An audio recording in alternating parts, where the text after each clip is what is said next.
ప్రకాశం జిల్లా పెద్దారవీడు మండలంలో గత 20 సంవత్సరాల నుంచి నిండని అత్తాకోడలు చెరువులు, మండలంలో రాత్రి కురిసిన వర్షానికి నిండు కుండలా మారిన 2 చెరువులు, చిన్న చెరువు అలుగుపై దిగువకు వృధాగా పోతున్నాయి వర్షపు నీరు.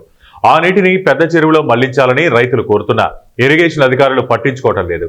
ఒక పక్క చెరువు నిండిందని సంతోషంగా ఉన్నా మరోపక్క నీరు వృధాగా పోతుండటంతో రైతులు ఆవేదన వ్యక్తం చేస్తున్నారు. ఈ చిన్న చెరువు నిండి ఆ పెద్ద చెరువు గండి పూడ్చడం వల్ల ఈ నీళ్ళన్నీ వృధా పోతున్నాయి. కాబట్టి ఇరిగేషన్ వాళ్ళు తొందరగా స్పందించి దీన్ని పూడ్చి ఆ పైప్ లైన్లు కూడా ఆ చెరువులోకి తీస్తే ఈ చెరువు నిండి ఆ చెరువు కూడా పెద్ద చెరువు నిండి బాగా స్పందిస్తే రైతులకు బాగా బోర్లకు నీళ్ళు వస్తాయని అనుకుంటున్నారు.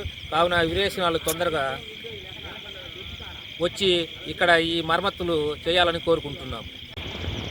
రెడ్డి భాస్కర్ రెడ్డి, యువరెడ్డి పంచాయతీ. గత 20 సంవత్సరాల నుంచి వర్షాలు లేక వెలవెలబోయిన చెరువు ఈరోజు కలకల్లాడడం జరిగింది. ఈ చెరువు నిండి ఈ సైడ్లో నీళ్లు పారిపోవడం జరుగుతుంది. ఈ ఇరిగేషన్ అధికారులు హైవే రోడ్లు బెజ్జాలు బోడ్చడం వల్ల ఈ చెరువు కోపున కొట్టకపోవడం జరుగుతుంది.